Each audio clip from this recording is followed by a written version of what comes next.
दिल्ली की कालकाजी विधानसभा सीट से भाजपा प्रत्याशी रमेश विधुड़ी की ओर से की गई विवादित टिप्पणी पर कांग्रेस नेता और सांसद प्रियंका गांधी ने चुप्पी तोड़ी है। बुधवार को प्रियंका गांधी ने विधुड़ी के बयान को फिजूल बताया है। साथ ही बोली कि चुनाव के दौरान हमें दिल्ली की जनता के मुद्दों की बात करनी चाहिए। विधुड़ी के बयान को लेकर तंज कसते हुए प्रियंका बोली कि कभी अपने गालों के बारे में उन्होंने बात नहीं की, ये सब बातें बेकार की हैं। साथ ही नसीहत देते हुए कहा कि चुनाव के दौरान अहम मुद्दों पर बात होनी चाहिए। बीते 5 जनवरी को भाजपा प्रत्याशी रमेश विधुड़ी ने विधानसभा क्षेत्र में चुनाव प्रचार के दौरान कांग्रेस सांसद प्रियंका गांधी को लेकर विवादित बयान दिया था। इसके बाद विधुड़ी के बयान को लेकर कांग्रेस नेता पवन खेड़ा ने कड़ी नाराजगी जताई थी, जिसमें उन्होंने लिखा था कि ये बदतमीजी सिर्फ घटिया मानसिकता नहीं दिखाती, ये उनके अन्य सहयोगियों और सहकर्मियों की असलियत दिखाती है। कांग्रेस के हंगामे के बाद भाजपा नेता रमेश विधुड़ी ने कहा था कि मैंने कोई विवादित बयान नहीं दिया है। कांग्रेस को बयान पर ऐतराज है तो पहले राजद सुप्रीमो लालू यादव से कहें कि वो हेमा मालिनी से माफी मांगे, क्योंकि उन्होंने भी इस तरह का बयान दिया था। विरोध के बावजूद वो अपने बयान पर कायम है। रमेश विधुड़ी ने कहा कि अगर कांग्रेस को मेरे बयान से आपत्ति है तो पहले वो लालू यादव से कहें कि वो हेमा मालिनी से माफी मांगे। तो देख तेरे इंसान की हालत क्या हो गई भगवान, कितना बदल गया इंसान।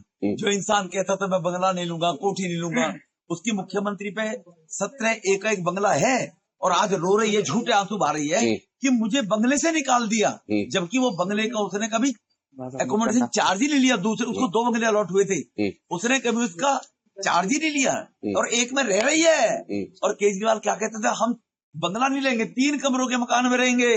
तो इसीलिए मैंने एक गीत सुनाया था कि देख तेरे इंसान की हालत क्या हो गई भगवान, कितना बदल गया इंसान। मतलब कल क्या कहते थे, गाड़ी नहीं लेंगे, कोठी नहीं लेंगे, मगर आज चीख कर रो रहे हैं हम तो घर से ही काम कर लेंगे, हमारा बंगला। जबकि पीडब्ल्यूडी ने कहा है कि हमने कोई किसी का बंगला खाली नहीं कराया, क्योंकि वो केजरीवाल की बताई स्क्रिप्ट करती है। कल रो कि मेरे आतंकवादियों को समर्थन करने वाले पिताजी की अपमान किया। अरे अफजल गुरु की फांसी की जो कोई अगर राष्ट्रपति को लिखेगा मर्सी पिटीशन की इसको माफ, इसकी फांसी नहीं लगनी चाहिए, है ना जी। तो चाहे आपके पिताजी हो चाहे कोई हो। तो इसीलिए सोनिया गांधी जी तो रोई थी आतंकवादी बटला हाउस के एनकाउंटर में मारने वाले आतंकवादियों को लेकर। आतिशी जी कहती तो अच्छा लगता, कल जब आंसू बहा रही थी अच्छा लगता, कहती कि मैं मेरे पिताजी का जो कंडक्ट रहा है, मेरी माताजी का कंडक्ट रहा है, मैं उससे संबंध नहीं रखती।